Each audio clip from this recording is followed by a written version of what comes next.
Tom Lee reveals why investors have been fighting the rally every step of the way, despite soaring returns and tech-fueled optimism. What if this is the one rally nobody wanted, but it's quietly changing the future of finance with AI, blockchain, and financials at the center? Watch to the end to uncover how Tom's picks and surprising data might turn critics into believers and unlock opportunities you didn't expect. Fed's been on hold for 9 months, and it's kept the ISM below 50 for now 31 months, and the Fed's dovish. So that's the rest of the economy getting basically a lifeline. Those are going to be powerful tailwinds that even a government shutdown doesn't really change the story around. And now that we're in the seasonally strong fourth quarter, and valuations, I just don't think are that demanding because, NVIDIA is still at 26 times earnings. I mean, I think stocks still have a lot of upside into year end. All right, really quick. You're talking about ISM manufacturing, right? Still in contraction. You're saying the Federal Reserve rate cuts, if we stay on this path, that boosts the manufacturing sector. Is that the point you're trying to get to?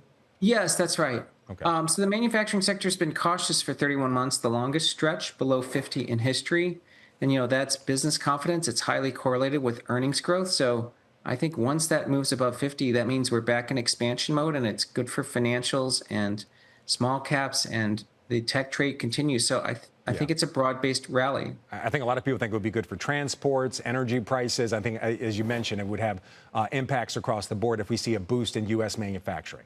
Okay, I want to get to your word of the day. It's dovish. Now, this is interesting. Your word's dovish, and you're dovish because the Fed didn't get the jobs report and might not get other reports. Why are you dovish, or you think the Fed's dovish, despite that critical information? Well, the Fed has, I think, on balance, has to be more dovish than what they said they would be last month, because a government shutdown, as you know, disrupts economic activity. So even though they're not getting reports, there's also a standstill in GDP, and the government is a very large share of GDP.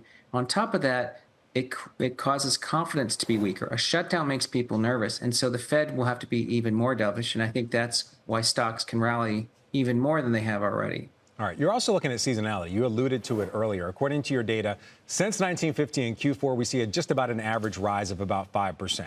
But when we're talking about seasonality, are you sure this isn't an outlier year? As we mentioned, a government shutdown, companies trying to deal with tariffs.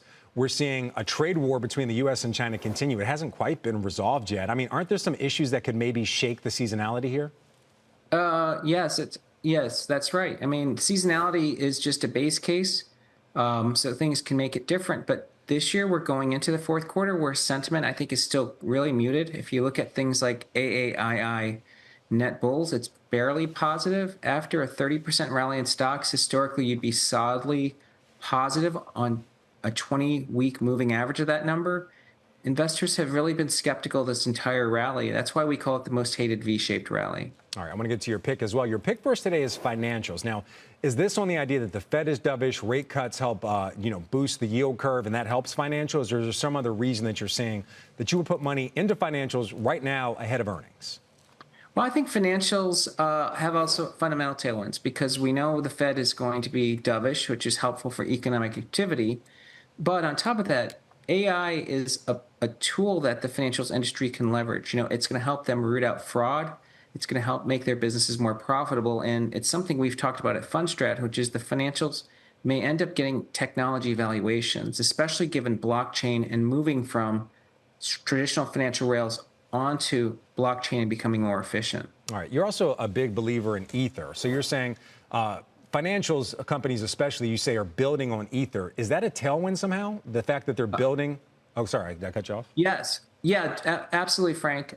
Keep in mind, Exhibit A in all this is Tether. It's the largest stablecoin issuer in the world. It's valued at $500 billion, or about 25 times earnings. It makes it the second largest bank in the world behind JP Morgan.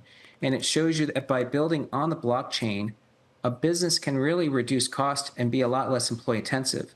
Tether only has 300 employees compared to JP Morgan, which has 313,000 employees. Okay. So Tether is valued at around $1.8 billion per employee, JP Morgan around 2.6. Okay. So you can see the leverage coming